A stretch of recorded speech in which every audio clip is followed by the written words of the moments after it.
teremos a aula 9 da frente 5D, que fala sobre geometria dos sólidos. E o tema da nossa aula de hoje vai ser sobre RPG.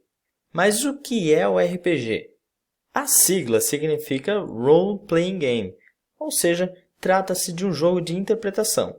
Atualmente existem vários cenários de RPG que você pode jogar, como por exemplo cenários de lobisomens e vampiros, cenários mais atuais e tecnológicos como cenários de cyberpunk, ou o cenário mais original de onde saiu o RPG, que é o cenário medieval, de castelos e dragões.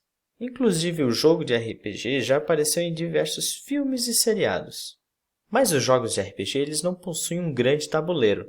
Na verdade, ele é composto por um livro de regras, os jogadores possuem uma ficha onde vão anotar os dados dos seus personagens, e essas habilidades serão testadas através de rolagem de dados.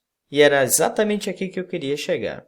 Existem diversos formatos de dados, e dependendo do jogo que você está jogando, ele vai utilizar um certo tipo.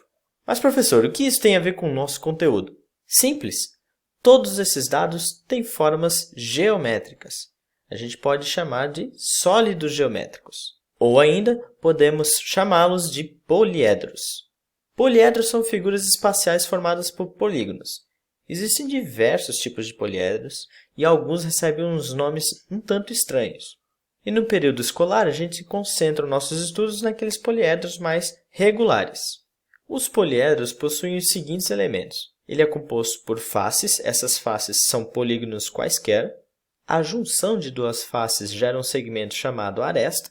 E o encontro das arestas é um ponto que a gente chama de vértice. Existe uma classificação que a gente tem que ficar bem atento quanto a poliedro. Os poliedros podem ser convexo ou não convexo. Se tomarmos os planos que contêm uma das faces desse poliedro e esse plano não cortar o sólido ao meio, significa que esse poliedro é convexo. Mas caso contrário, se houver algum tipo de corte, se tiver alguma intersecção do plano com o sólido, a gente diz que ele é não convexo, ou ainda a gente pode dizer que ele é côncavo. Cada poliedro recebe um nome de acordo com o número de faces.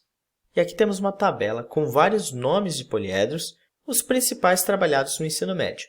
E aí vai uma propriedade interessante sobre poliedros.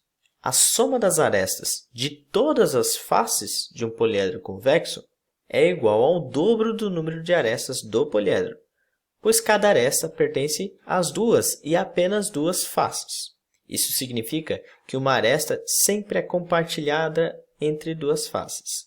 Pegue, por exemplo, um hexaedro, ou seja, um poliedro com 6 faces.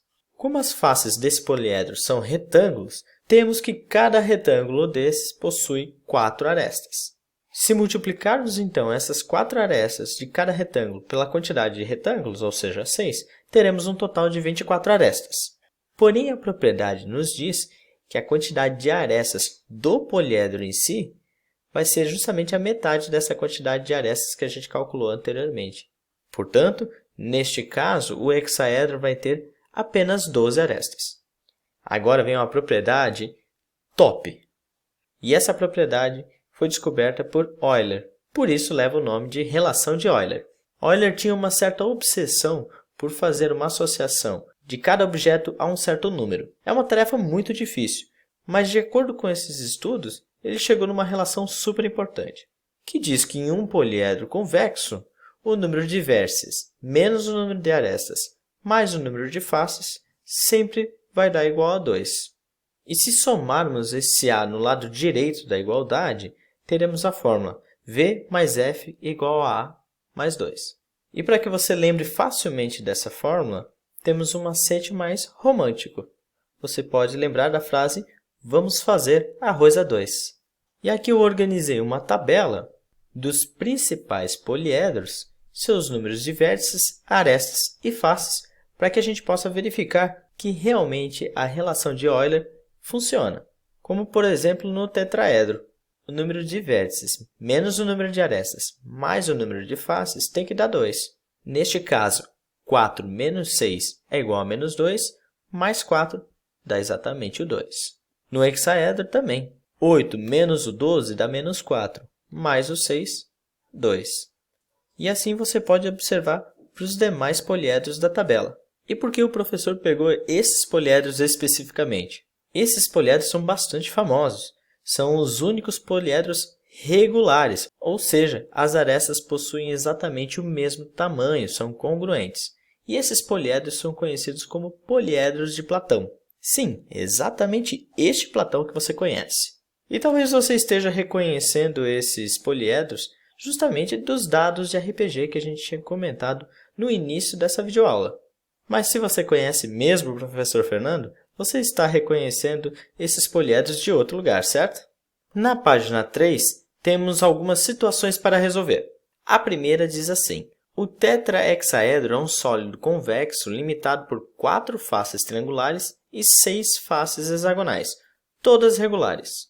O número de arestas e vértices desse sólido é... E aqui temos algumas opções. Vamos enfatizar o que o enunciado fala. Temos 4 faces triangulares, e nesse caso eu vou escrever 4 vezes F3, esse F3 é para indicar que são faces triangulares. E temos 6 faces hexagonais, então temos 6 vezes o F6. A primeira coisa que a gente precisa observar, então, é que o nosso número de faces é igual a 10, porque temos 4 faces de um tipo, 6 de outro, 4 mais 6, 10. E vamos então aplicar a ideia daquela propriedade que a gente viu. Vamos contar o número de arestas das faces separadamente. Neste caso, como temos 4 faces triangulares e cada triângulo tem 3 arestas, fazemos 4 vezes 3, ou seja, 12.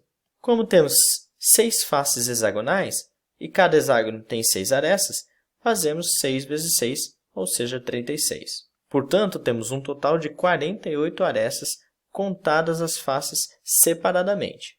Porém, o que a nossa propriedade dizia é que a quantidade de arestas do poliedro era exatamente a metade dessa quantidade de arestas contadas separadamente. Neste caso, então, teremos 48 dividido por 2, ou seja, o poliedro terá 24 arestas. E agora, vamos utilizar a fórmula do vamos fazer arroz a 2, substituindo o número de faces e o número de arestas encontrado. Neste caso, teremos V mais 10 é igual a 24 mais 2, e assim a gente descobre que o V é 16. Portanto, temos como alternativa correta a letra B, 24 arestas e 16 vértices. E a segunda situação para resolver da página 3 diz assim: um poliedro convexo de 29 vértices possui somente faces triangulares e faces hexagonais. Quantas faces tem o poliedro se o número de faces triangulares é a metade do número de faces hexagonais? A primeira informação que a gente possui é o número de vértices. Portanto, a gente já pode colocar que V é igual a 29. Aí seguimos com a informação que temos uma certa quantidade de faces triangulares, e como eu não sei essa quantidade, eu coloquei x para essa quantidade. Portanto, temos x vezes F3. E uma outra quantidade para as faces hexagonais. Por isso eu joguei uma outra letra, no caso y. E assim teremos y vezes o F6. Porém, o próprio enunciado traz uma informação importantíssima, que a quantidade de faces triangulares é a metade da quantidade de faces hexagonais. Se a gente já falou que x é a quantidade de faces triangulares, então a quantidade de faces hexagonais tem que ser o dobro disso, ou seja, 2x. Dessa maneira, a gente já pode escrever que o f, que é a quantidade de faces, é justamente a soma dessas quantidades, x mais 2x. Portanto, teremos que o f é igual a 3x. E vamos seguir com a propriedade que a gente viu lá no início, contando as quantidades de arestas das faces separadamente. Portanto, temos 3 arestas por triângulo vezes x quantidades, temos 3x. E 6 arestas dos hexágonos vezes 2x vai dar 12x. Na soma dessas quantidades de arestas, a gente vai ter, portanto, 15x.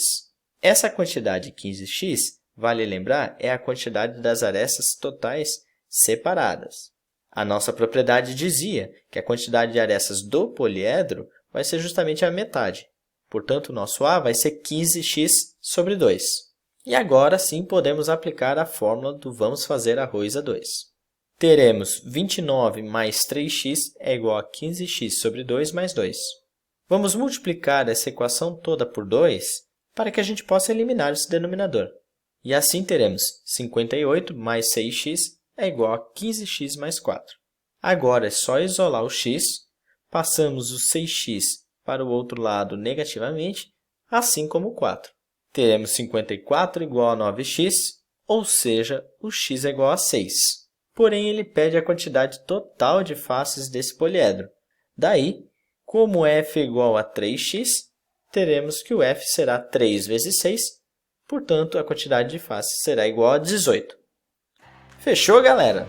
Então, partiu exercitar. Façam lá a leitura do capítulo referência da apostila, resolvam os exercícios, anotem suas dúvidas para que a gente possa saná-las numa próxima live. No mais, um grande beijo, um abraço e até a próxima. Tchau!